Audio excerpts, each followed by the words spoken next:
아멘. 예, 귀한 찬양 감사합니다. 야곱의 이야기로 시작할 때 한두 주로 좀 마무리를 하려고 했는데요. 하나님 이제 감동을 주시는데 이제 야곱의 이야기에 좀 머물렀으면 좋겠다. 그래 이제 마음을 주세요. 사실 이제 뭐 본문 하나 가지고 상당 기간 오랫동안 제가 설교를 한 경험도 있습니다만, 아니 이거 너무 길지 않습니까? 그런 마음이 들어요. 근데 하나님이 그런 마음을 주세요. 왜 이 본문에 머물러야 되느냐? 저한테 질문을 던지시는 거예요. 야, 너는 네가 지금 목사로서 살아가고 있는 이 시대를 어떻게 진단하느냐? 또 내가 너를 보낸 이 마포교의 영적인 그 형편에 대해서 어떻게 보고 있느냐? 이렇게 이제 질문을 던지세요. 제가 이제 마음에 답이 없었던 것 같아요. 이제 그랬더니 감동이 이렇게 오는데, 바로 이 시대의 형편과 교회 형편이 세겜에서 여전히 자기 집을 짓고 자기 우리간을 만들던 야곱의 모습이 바로 이 시대와 교회의 모습이 아니냐, 그렇게 이제 말씀을 주세요. 그래서 제가 이제 순종하는 마음으로 이제 전하는데요. 여러분들 한 본문에 왜 이렇게 좀 집착하느냐, 한 인물에 집착하느냐 생각하지 마시고 잘 따라와 주시면 좋겠습니다. 20세기를 대표하는 철학자 중에 칼 야스퍼스라고 하는 실존주의 철학자가 있습니다. 이분이 이제 나치에 저항을 하셨던 유명한 분이에요. 이분의 저서 가운데 이제 역사의 기원과 목표라는 아주 유명한 책이 있습니다. 이분의 책에 그 한 가지 중요한 이제 개념을 얘기합니다. 차축이라는 그런 이제 개념을 얘기해요. 이제 차축, 그러니까 축이라는 거죠. 그래서 어떤 시대가 차축 시대가 있다는 겁니다. XRAG라고 해서요. 어떤 큰 이제 전기와 계기가 마련이 되어서 세계적인 어떤 문화의 격변, 또 정치의 격변, 역사의 격변이 일어나는 시대가 있다는 거예요. 제가 지난주에는 이제 천동설에서 지동설로 움직인 것 얘기했잖아요. 물론 그래도 지구가 돈다는 것은 코페르니쿠스의 얘기가 아니라 갈릴레오인데 제가 말이 잘못 나간 것 같아요.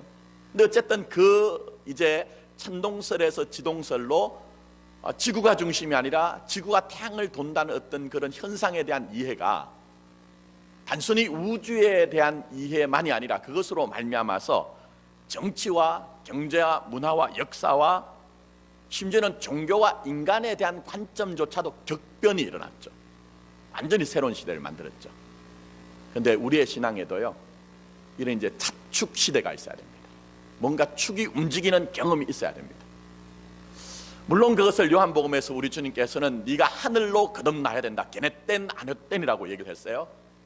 근데 어쨌든 우리의 삶 가운데 이 격변이라는 것은 나 중심에서 하나님 절대 의존적으로 만들어지는 것이 신앙의 격변이라는 것이죠. 무슨 얘기냐 하면 여러분 한번 잘 보십시오. 모든 세상의 철학과 가치관은 뭐든지 나 중심이에요. 나 중심입니다.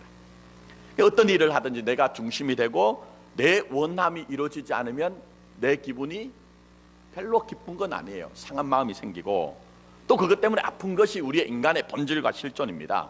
근데 문제는 우리가 신앙함이라는 그 하나님을 믿는 것조차도 하나님이 나를 위해서 존재해야 된다는 어떤 느낌을 가지고 있어요.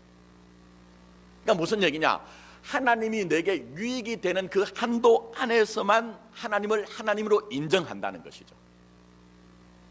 그게 우리 안에 있다니까요, 여러분.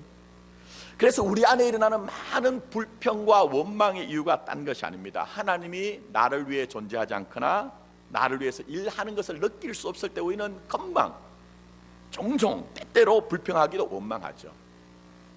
때론 그것이 더 심해지면 많은 사람들은 하나님의 존재를 부정하기도 합니다. 그게 바로 출애굽을 해서 가나안을 향해 나가던 광야 가운데 보였던 이스라엘 사람들의 모습이요, 또 진실하게 우리가 우리 자신을 직면한다면 우리 안에 있는 나의 모습이기도 한 것이죠. 근데 왜 그런가? 왜 그럴까?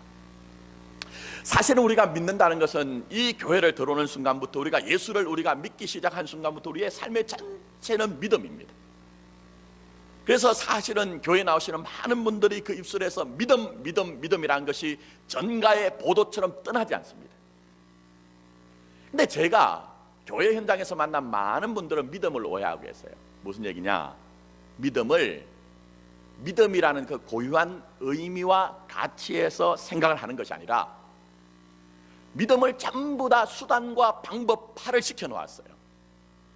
무슨 얘기냐면은 내가 원하는 것을 이루는 한 방식으로, 방도로 믿음을 이해하고 있다는 거예요.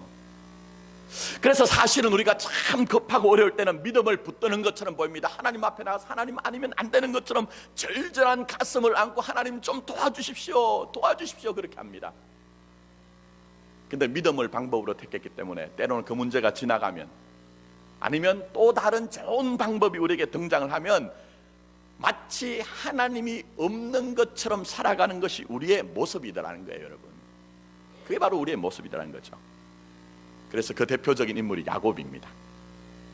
고단한 나그네 길에서 하늘을 이불 삼고 대지를 요를 삼고 돌을 베개로 삼아서 잠을 청하다가 하늘에서 사닥다리가 내려오고 거기서 하나님의 사자들이 오락내리락 하는 그 신비한 하나님의 은혜를 경험합니다. 그런데 그때 야곱이 뭐라고 한지 아십니까? 자, 창세기 28장에 보시면 제가 읽어드리겠습니다. 한번 들어보십시오. 20절부터 22절까지 이렇게 갑니다. 야곱이 서원하여 이르되 하나님이 나와 함께 계셔서 내가 가는 이 길에서 나를 지켜주시고 먹을 떡과 입을 옷을 주시어 내가 평안히 아버지의 집으로 돌아가게 하시오면 여호와께서 나의 하나님이 되실 것이요 내가 기둥으로 세운 이 돌이 하나님의 집이 될 것이요 하나님께서 내게 주신 모든 것에서 10분의 1을 내가 반드시 하나님께 드리겠나이다. 대단한 믿음이죠, 여러분. 우리가 이런 믿음 좀 가졌으면 좋겠다, 이런 마음이 생깁니다. 그러나 정말 엄정하게 이 말씀 한번 보세요. 어떤 느낌이 드세요, 여러분? 전부 다 조건 아닙니까? 전부 다 조건이에요. 큰 은혜를 받았음에도 불구하고 하나님과 지금 거래를 하고 있다니까요, 여러분. 이런 말씀 한번 보십시오. 너무 힘들고 어려우니까 급하니까 그럴 수 있지만 전부 다 조건을 내겁니다. 내가 가는 길에서 나를 지켜주시고 먹을 떡과 입을 옷을 주시고 내가 평안히 아버지 집으로 돌아가게 하시오면, 그러니까 표면적으로 이해를 하면 역으로 야곱의 삶에 이런 일이 일어나지 않으면, 내가 바라는 것들이 이루어지지 않으면 어떤 일이 있을까요? 하나님은 하나님이 아니라는 거예요. 내 가는 나그네 길에서 하나님이 나와 동행하시고 내게 먹을 옷과 떡과 입을 옷을 주시지 않는다고 하면 사실은 내가 하나님을 인정할 수가 없다는 거예요. 아니, 그리고 이 급하고 힘든 세상에 무슨 하나님의 집입니까? 내 집 하나 내가 건사하기도 힘든데, 아니 이렇게 팍팍한 시대에 무슨 10의 1조입니까? 내 전부를 가지고 살기도 너무 힘든 시대인데 무슨 10의 1조입니까? 이런 마음을 가지고 있는 것이 우리가 보자면 야곱의 모습이죠. 자, 그런데 문제는 만약 여러분 앞에, 여러분 곁에 이런 야곱이 있다고 하면 여러분은 그 야곱에게 그런 얘기를 하실 그런 마음이 있으세요? 아니, 이 사람아, 그렇게 큰 은혜를 줬는데 어떻게 전부 다 믿음이란 것을 그렇게 조건으로 이해를 하고 거래를 하는가? 하나님의 은혜는 전적으로 그냥 수용하는 것 아닌가? 받아들여야 하지 않는가 하고 호통을 칠 자신이 있느냐는 거예요. 근데 사실은 제가 이 말씀을 묵상하다가 그 자신이 하나도 없더라고요. 왜냐하면 제 안에 야곱이 있기 때문에. 제 안에 야곱이 있기 때문에. 사실 여러분 생각할 때는 목회를 하기 때문에 저 김 목사의 삶은 전체가 하나님을 위한 것이고 교회를 위한 것이라 생각하지만 가만히 제가 보니까 정말 순수하게 하나님을 위해서 네가 그렇게 사냐 물을 때는 그게 자신감이 없더라고요. 때로는 비전의 이름으로 포장되어진 내 야망들, 비전의 이름으로 포장된 내 야망들, 때로는 하나님의 뜻이라고 쉽게 단정하고 인정하는 나의 원함과 그 뜻함들, 이게 바로 제 안에 있는 저의 모습이라는 거예요. 그렇게 보자면 그 야곱은 저 멀리 있는 것이 아니라 내 가슴 속에, 여러분의 심령 속에 여전히 펄펄 살아있는 그 야곱의 모습이 여전히 여기에 있다는 것입니다. 그래서 우리가 아시는 것처럼 이 야곱은 베델로 올라가야 되는데도 올라가지 않고 세겜에서 자기 스스로 하나님의 집을 세우겠다, 그렇게 맹세와 약속은 다 어디로 가버리고 이제는 자기를 위한 자기 집을 짓고 우리간을 세우는 삶을 살았습니다. 그러나 여러분, 여기에 하나님의 은혜가 있는 거예요. 정말 하나님이 세우신 교회와 하나님이 택하신 백성들은 하나님은 그 수준의 그 상태에 그냥 머무르게 하지 않더라는 거예요. 절대로 머무르게 하지 않더라는 거예요. 그래서 야곱이 자기가 스스로 세우고자 하는 집으로 비유를 하자면 터가 흔들립니다. 터가 마구 흔들립니다.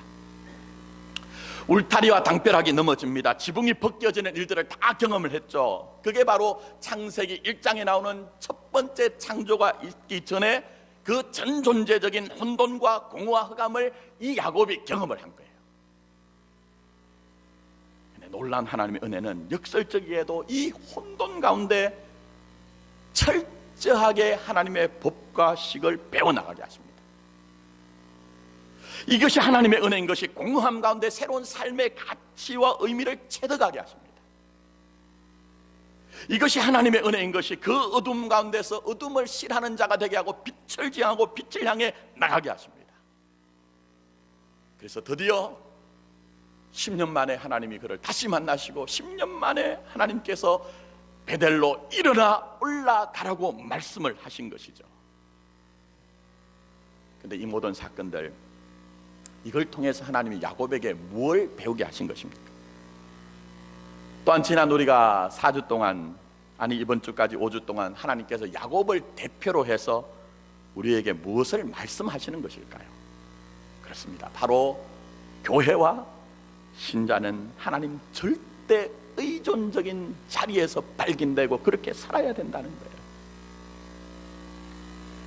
절대 의존적으로 하나님의 그 은혜를 바라보고 그 은혜 속에 사는 자가 되기 위해서 하나님께서는 여러 가지 일들을 지금도 여러분에게 행하십니다. 지금 이 시간에 여러분이 이 예배 가운데 나서 신령과 진정으로 예배를 드리는 동안 하나님은 부족한 종을 통해서 하나님의 말씀을 먹여주십니다. 때로는 여러분의 삶에 여러 가지 일들을 베푸셨습니다. 내게 이루어진 일들, 때로는 내게 이루어지지 않은 일들, 내게 기쁜 일들, 때로는 슬픈 일들, 때로는 내가 내 강함을 경험합니다. 그러나 때로는 내 약함을 경험할 때가 있습니다. 때로는 높은 곳에 이를 때도 있지만 낮은 곳에 우리가 웅크리고 있을 때도 있습니다. 참 이 정도면 바른 길 간다고 생각될 때가 있지만 때로는 굽은 길을 갈 때가 있습니다. 그러나 모든 사건들은 신자에게 구속사적으로 하나님이 배치하신 일들입니다. 그리고 그런 모든 일들은 우리로 하여금 자기가 자기를 의지하는 자가 아니라 누구를요? 하나님을 의지하게 한 하나님의 섭리와 경륜과 뜻이라고 지금도 여전히 하나님께서 여러분에게 말씀하고 계시는 것입니다. 여러분 깊이 한번 생각해 보십시오. 우리의 신앙함이 어디 있을까요? 우리의 신앙함이, 정말 신자의 신자됨이 어디 있을까요? 세겜에 머무르면서 자기 스스로 땅의 건축자가 되어서 자기 집을 짓고 우리 깐을 짓는 것처럼 우리가 우리 스스로를 마구 뭔가를 성취를 해서 그 안에서 다른 사람들에게 뭔가 나는 이런 사람입니다, 그렇게 칭찬과 격려와 위안을 받을 때에 신자의 신자됨이 있을까요? 성경은 그것 아니라고 해요. 그 자체를 솔로몬을 우리에게 표상으로 내세우면서 헛된 일이라고 얘기하고 있어요. 아침이면 태양이 떠오르면, 해가 떠오르면 다 흩어질 그 안개 하벨과 같은 숨과 같은 것이 바로 그런 것이라는 것을 우리에게 주님은 계속적으로 말씀하고 있는 것입니다. 오직 교회와 신자에게는 하나님 절대 의존적인 그 자리, 그 자리가 교회와 교회의 교회됨과 신자의 신자됨의 자리라는 것입니다. 저는 이를 하나님의 뜻을 경륜을 발견하는 우리 교회와 여러분 되기를 원합니다. 그래서 보시면 오늘 본문을 보시면요, 도무지 이해가 되지 않는 말씀이 되나요? 말씀을 당연한 것으로 여기지 마시고 여러분 한번 보십시오. 올라가라 해서 올라갔던 야곱입니다. 그러면 아무 문제가 없어야죠. 우리의 기대 아닙니까? 우리의 소망 아닙니까? 순종하면 짠 하고 등장해야 되는 나의 원함과 나의 뜻함이 다 이루어져야 되잖아요. 그래서 나는 이런 삶을 삽니다고 다른 사람들에게 내 인생과 내 신앙을 좀 간증하는 삶을 살아야 되죠. 그런데 말씀을 보니까 야곱의 인생에 큰 아픔을 겪습니다. 내게 힘과 내게 위로와 내게 격려가 되든 내게 유익이 되든 세 사람의 죽음을 경험하게 됩니다. 제가 다음 주부터 이 세 사람의 죽음이 무슨 의미인가는 좀 풀어드리겠습니다만 오늘 전체적으로 한번 보세요. 자, 8절에 보시면은 그게 누가 죽습니까? 리브가, 곧 모친 리브가의 유모 드보라가 죽게 됩니다. 정서적으로 너무 가까운 사람, 마치 내 할머니와 같은 사람, 그 사람의 죽음을 경험합니다. 자, 두 번째는 오늘 본문 말씀 18절에 보면 누가 죽죠?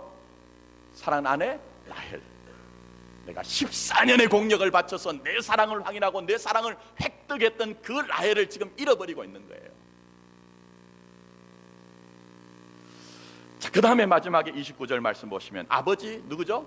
이삭의 죽음을 경험하는 거예요. 전부 다 내가 힘이 되고 위로가 되고 격려가 되고 내게 유익이 되는 사람이에요.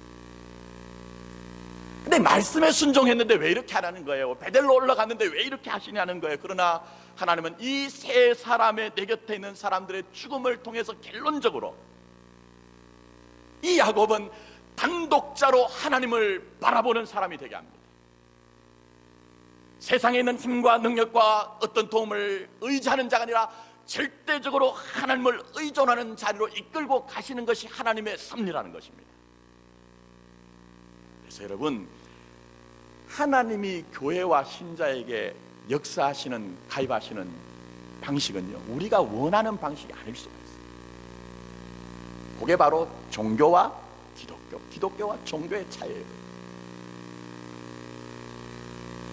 그래서 여러분 보시면은 이 하나님께서 우리에게 역사하시는 방법은 때로는 물론 우리에게 자꾸 채워도 주시고 내가 원하는 것을 강화도 시켜주시고 뭐 이런 방식일 수가 있습니다. 제가 지난주에도 말씀드렸죠. 그런 일이 있을 때 감사하셔야 돼요. 내 능력이 아니기 때문에, 전적으로 하나님의 은혜이기 때문에. 그러나 많은 경우에는 오늘 야곱이 그에게 힘이 되고 위로가 되고 격려가 되었던 세 사람의 죽음을 경험한 것처럼 하나님이 우리에게 끊어내시고 잘라내시는 방식일지라도 하나님 절대 의존적인 자리로 끌고 가는 것이 교회와 신자의 삶이더라는 것이에요.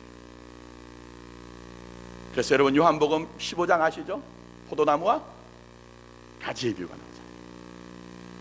그게 우리 주님 말씀하실 때 열매를 맺지 못하는 가지는 어떻게 하신다? 제하신다, 잘라내신다, 그렇게 얘기하셨어요. 근데 그렇게 가지를 잘라내고 제거하시는 목적이 뭐죠? 열매를 맺게 하기 위해서. 근데 그건 표면적인 말씀을 잘 보시면 그렇게 하시는 이유가 있어요. 그게 뭡니까? 궁극적인 목적은 너희가 내 안에, 내가 너희 안에, 이 연합, 이 야곱처럼 저 하나님이 똑 떨어져서 내가 필요할 때만 불러내어서 그렇게 내가 이용해 먹는 하나님이 아니라 주님이 내 안에, 내가 주님 안에 있는 그 연합과 일치를 이루어서 결국 하나님 절대 의존 자리를 적은 자리로 만들어낸 것을 목적으로 하기 위해서 잘라내기도 하시고 끊어내기도 하시고 제거하시는 것이 하나님의 섭리라는 거예요. 그래서 여러분, 교회와 신자에게 하나님과 이 연합과 하나됨을 방해하는 모든 것들은 사실은 제거하시고 잘라내는 방식으로 우리에게 역사하실 때가 많이 있다는 거예요. 근데 이 하나님의 말씀에 대한 진리를 알지 못하면 우리가 자꾸 이 말씀을 눈길조차 주지 않으려 하죠. 불편하기 때문에. 그러나 하나님은 여러분에게 역사하시는 방식이 그런 방식이라는 것을 이해를 하셔야 진짜 신앙으로 들어갈 수가 있는 거예요. 그래서 예를 들면 성경을 여러분 조금만 묵상해 보시면 편안하게 말씀을 대할 수 있는 게 아니고요, 굉장히 불편해집니다. 왜 그래 하면 그런 방식들이 많이 등장하기 때문에. 자, 예를 들면 하나 말씀드립니다. 마태복음 10장 34절부터 보시면 주님이 아주 무시무시한 말씀을 하세요. 뭐라고 하시느냐? 자, 한번 들어보십시오. 내가 세상에 화평을 주러 온 줄로 생각하지 말라. 오늘 이 예배 나오실 때 아유, 이 복잡한 세상, 교회 가서 조금 그래도 편안한 마음 얻었으면 좋겠다, 이런 마음이 있잖아요. 근데 주님이 오늘 우리에게 화평을 주러 온 줄로 생각하지 말래요. 화평이 아니요 금을 주러 왔노라. 내가 온 것은 사람이 그 아버지와 딸이 그 어머니와 며느리가 시어머니와 뭘 하게 하려 합니다? 불화하게 하려 합니다. 사람의 원수가 자기 집안 식구니라, 이렇게 얘기했어요. 그럼 이게 무슨 얘기일까? 자기 가족들, 식구들하고 좀 불편하게 살라는 것인가? 어떤 이제 그 며느리가 한 명 있었는데 신앙이 정말 돈독한 며느리가 있었답니다. 근데 안타깝게도 이제 불신 가정에 시집을 갔어요. 마지막까지 이제 시어머니가 교회를 안 나오세요. 그렇게 핍박을 함에도 불구하고 이 며느리는 너무너무 신앙을 잘 지켜 날마다 눈물로 시어머니를 위해서 기도하는 거예요. 그런데 그때 이 며느리가 기도할 때마다 눈물로 불렀던 찬송이 너 시험을 당해 뭘 하지 말라고요? 범죄치 말고. 이 찬양에 굉장한 은혜를 받으면서 그렇게 견뎠어요. 어느 날인가는 이제 목사님하고 신방대원들이 그 집을 와서 신방을 했던 것 같아요. 예배를 드리려고 하는데 신방대원 중에 한 이제 집사님이 그동안 이 며느리가 얼마나 눈물로 시어머니를 위해서 기도한 줄 아니까 한 말을 던졌습니다. 할머니, 어머니, 며느리 참 좋으시죠? 효부죠? 근데 며느리가 참 저희들이 알기는 눈물로 시어머니를 위해서 그렇게 눈물로 기도하고 있는데 교회 한번 나오세요. 그렇게 얘기했더니 아니, 할머니 반응 이상, 시어머니 반응. 뭐가 착하긴 착해. 뭐가 착하긴 착해. 그러는 거예요. 그래서 이제 이 집사님들이 깜짝 놀라가지고 아니 할머니 왜 그러세요? 했더니 그 다 왕내숭 떠는 거예요. 왕내숭 떠는 거예요. 내가 우리 며느리가 혼자 기도한다고 할 때는 나도 조용히 가서 기도하는 소리를 듣고 했더니 이상한 못된 노래만 부르던데. 그래가지고 이제 집사님들 아니 무슨 노래인데요? 했더니 뭐라고 하더라. 너 시험일 당해 범죄치 말고 너 용기를 다해 물리쳐라. 너 시험일 이겨 새 힘을 얻고.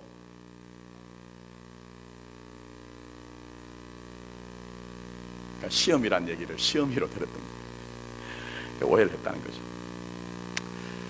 자, 주님이 우리에게 이 말씀 주신 것이 뭐 표면적으로 그렇게 가족과 불화하는 얘기를 할까요? 그런 거 아니죠. 주님이 풀어내셨습니다. 37절에 이렇게 말씀합니다. 아버지나 어머니를 나보다 더 사랑하는 자는 내게 합당치 아니하고 아들이나 딸을 나보다 더 사랑하는 자도 내게 합당치 아니하며 얘기했어요. 뭐가 문제라는 거예요? 사랑이 문제라는 거예요. 사랑. 표면적으로 드러나는 사랑의 그 양의 문제가 아니라 그 질적인 사랑의 그것이 문제라는 거예요. 정말 주님을 사랑하고 있느냐는 거예요. 정말 주님을 사랑합니다. 여러분, 사랑하면 다 드러나게 되어 있습니다.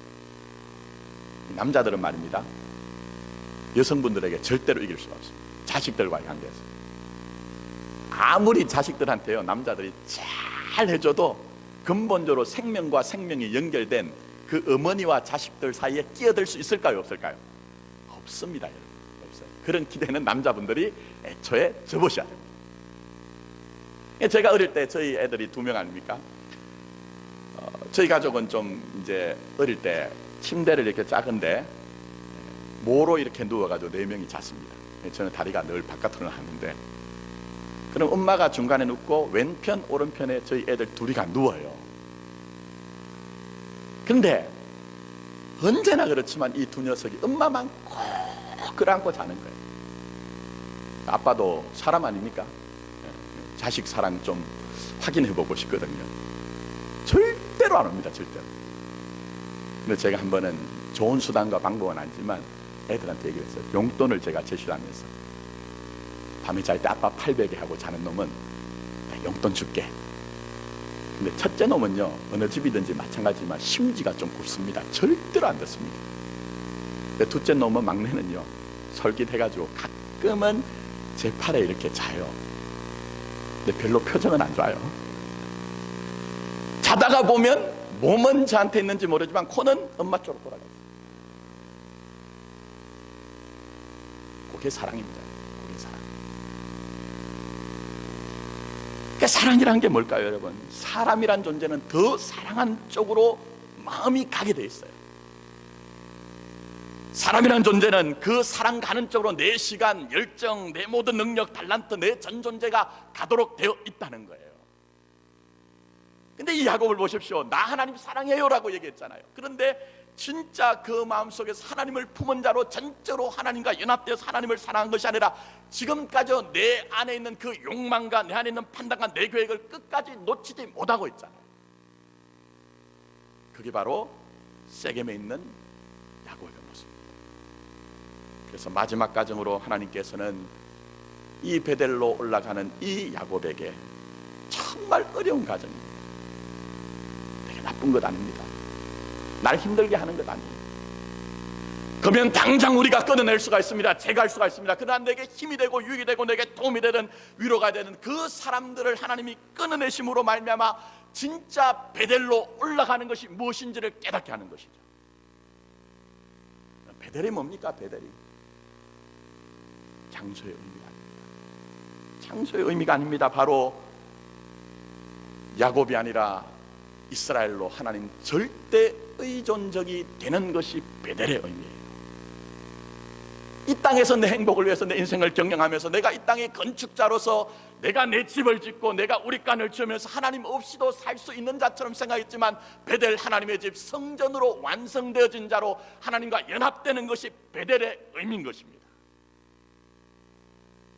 그래서 오늘 여기에 야곱은 이 세 사람의 죽음을 경험하면서 하나님과 절대적인 관계 속으로 들어갑니다. 그래서 내 욕심도 내 판단도 내 계획도 다 내려놓습니다. 드디어는 주님처럼 내 원함 내 뜻함도 아닙니다. 오직 아버지의 뜻과 아버지의 원함만 이루어지기를 원합니다 하는 그런 고백이 있습니다.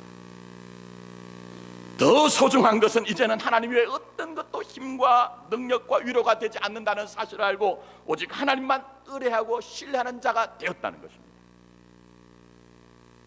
여러분 잘 보십시오. 이것은 야곱에 대한 얘기가 아니라 사실은 오늘날 우리 교회와 여러분의 삶을 향한 하나님의 계획과 뜻과 경륜이라는 거예요. 그래서 어떤 면에서 여러분 인생의 길을 갈 때에 내가 꼭 원하고 내가 이루어야 되는 것 있지만 사실은 그렇지 않을 경우도 많습니다. 때로는 내게 제해야 되겠다고 생각하는 것들은 여전히 남아있고 내게 힘과 위로와 능력이 되던 것들이 끊어져 나가는 경험이 있어요. 그러나 종합적으로는 하나님은 결국 여러분 하나님 절대 의존적인 너는 야곱이 아니라 이스라엘을 만들어내는 것이 하나님의 열심과 집념인 것입니다. 이게 지금 교회와 여러분에게 있다는 것입니다. 이제 말씀을 했습니다. 야곱으로 표상되어진 교회와 여러분에게 우리 인생의 때로는 하나님이 나의 드보라, 나의 아헬, 나의 이삭을 데려갈 때가 있습니다. 사실은 내게 나쁜 것 아닙니다. 내게 굉장히 유익한 것입니다. 멀리 할 것이 아니라 내가 손을 꼭 붙들고 끝까지 갔으면 좋겠다고 하는 그런 것들입니다. 그러나 가만히 돌아보면 깊이 생각해보면 되게 너무 유익한 것이지만 그것 때문에 우리 교회가 여러분들이 하나님을 바라보지 못하고 하나님을 의뢰하지 못한다면 하나님의 집념과 열심은 그것이라도 빼앗아서 네가 내 안에 내가 너 안에 있는 연합된 삶을 이루어가겠다, 베델의 삶을 만들어 내겠다고 지금도 말씀하고 계시는 것입니다. 그래서 여러분 저 유명한 사도 바울이 빌립보서 3장 5절에 무엇이라고 고백합니까? 이런 얘기를 합니다. 나는 8일 만에 할례를 받고 이스라엘 족속이요 베냐민 지파요 히브리인 중에 히브리인이요 율법으로는 바리새인이요 그러나 무엇이든지 내게 유익하던 것들을 나쁜 것이 아니에요. 수치스러운 게 아니에요. 오욕스러운 게 아니라 내게 유익하던 것들을 내가 그리스도를 위하여 다 해로 여길 뿐더러 해로 여긴대요. 결단하면서 또한 모든 것을 해로 여기면 내 주 그리스도 예수를 아는 짓이 가장 고상하기 때문이다. 내가 그를 위하여 모든 것을 잃어버리고 배설물로 여기면 그리스도를 얻고 그 안에 발견되려 합니다. 얼마나 소중한 깨달음인지 몰라요. 얼마나 소중한 깨달음인지 몰라요. 우리가 내가 원하는 것만 이루어졌을 때 그때만 기뻐하고 즐거워 행복하며 하면 하는 것이 아니라 하나님 안에 있는 그 절대 의존적인 인생을 만들어내기 위해서, 은혜가 가입한 그 은혜만을 붙든 인생 만들기 위해서 때로는 세상이 다 인정할 수 있는 것들, 내가 빙패물과 장식물로 삼고 있는 것들을 오히려 끊어냄으로 말미암아 그리스도 안에 있는 자로, 그리스도를 발견하는 자로 살아가기 위한 이 하나님의 뜻, 이 앞에서조차도 아멘, 아멘 그렇게 할 때 하나님이 교회와 신자를 향한 그 뜻과 경륜을 이해하고 우리가 진짜 이스라엘이 된 것이고, 베델, 너희가 하나님의 성전된 것과 하나님의 성령이 너희 안에 거하시는 것을 알지 못하느냐 말씀하신 성전된 자기 인생을 알게 된 것입니다. 그래서 빌립보서 3장 12절에 내려가서 사도 바울은 이렇게 얘기합니다. 오직 주님 안에 있는 자기 인생을 내가 이미 얻었다 함도 아니요 온전히 이루었다 함도 아니라 오직 그리스도 예수 안에 잡힌 바 된 그것을 잡으려고 달려가노라 얘기합니다. 여기에 잡힌 바 된 그것은 카타르네스텐이란 말이에요. 붙잡혔다, 정의되었다, 포로가 되었다, 그런 말이에요. 여러분 잘 생각해 보십시오. 사도 바울이 예수 믿는 사람들을 잡기 위해서 담메색 도상으로 올라가는 길에 빛 가운데 계신 주님을 만났습니다. 사울아 사울아 왜 네가 나를 핍박하느냐, 당신은 누구십니까? 그때부터 이 사울의 반응과 응답과 전혀 상관없이 주님이 사울의 인생을 붙잡으셨어요. 포로로 만드셨어요. 그래서 주님께서 말씀합니다. 담메색으로 가라, 내가 할 일을 알려주는 사람이 있을 것이다. 그때부터 그의 전 인생은 그리스도 안에 있는 자, 그리스도 안에 발견되어진 사람이 된 것입니다. 그것은 사도 바울의 얘기가 아닙니다. 지금 우리 교회와 여러분의 인생을 향해 주님이 그렇게 만들어내겠다고 말씀하고 계시는 것입니다. 사랑하는 성도 여러분, 그동안 힘드셨죠? 어려우셨죠? 왜 우리에게 이런 일이 있는지, 그 안에 다 의미와 가치가 있는 거예요. 내가 그렇게 친숙하고 내가 잃어버릴 수 없다고 했던 것조차도 끊어내고 잘라내면서까지도 사도 바울을 나의 나 된 것은 뭐라고요? 오직 주님의 은혜라. 은혜 하나만 바라보고 은혜만 가입되어진 그 인생을 소망하는 자, 하나님을 절대적으로 의존하는 자를 만들어낸 것이 하나님의 뜻과 경륜과 섭리인 것입니다. 아무쪼록 우리 사랑하는 마포교회 90주년을 맞아서 또 긴 호흡으로 여러분이 걸어오신 그 믿음의 삶 가운데 하나님은 분명히 저와 여러분의 인생을 야곱이 아니라 이스라엘로 만들어내신 것입니다. 그저 저 세상의 사람들처럼 세겜 땅에 머물면서 자기 인생을 위해서 자기 집을 짓고 우리간을 지으면서 여기가 바로 천국이구나 하는 그런 어리석음에 빠지는 것이 아니라, 주님 여기가 지나가는 것이오니 이제는 나그네 인생으로 내가 저 말씀 있는 곳에 올라가서 나 자신이 베델 곧 하나님의 집 성전이 되겠습니다는 그 소망 하나 가진 사람을 만들어낼 것입니다. 그런 교회, 그런 신자가 되기를 예수님의 이름으로 축복합니다. 기도드리겠습니다.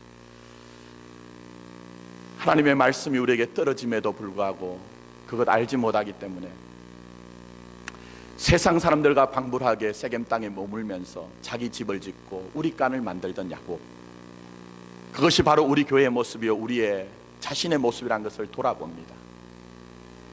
이제 커다란 호흡으로 보자면 하나님의 경륜과 뜻과 계획은 절대 신자를 그 자리에 머물게 하지 않는다는 것을 이해하게 하여 주시옵소서. 그래서 때때로 내게 친숙하고 내게 힘이 되고 유익이 되던 것들, 그것 다 해로 여기고 그것 잃어버림으로 말미암아 내가 그리스도를 얻고 그 안에 발견되어지고 이제는 나의 나 된 것은 하나님의 은혜라, 이 고백 가지고 그 힘의 능력으로 살게 하심을 믿고 있사오니 오늘 이 예배 가운데 주님의 뜻을 다 이해하지 못하지만 주님 하나님 절대 의존적인 자리에서 내 인생이 다시 발견되길 원합니다. 내 삶에 어떠한 일이 있더라도 나는 야곱의 인생에 머무르는 것이 아니라 말씀이 이루어진 이스라엘로 살길 원합니다. 내가 이 땅에 무너져가는 건축자로 사는 것이 아니라 하늘의 집 성전이 되어지길 원합니다 하는 그 소망 가지고 이 성전된 자리를 나가게 해주시고, 이제는 우리가 하루하루 살아가는 동안 주님의 것으로 발견이 되어지게 하여 주셔서 이 모든 말씀 예수님의 이름으로 기도드립니다. 아멘.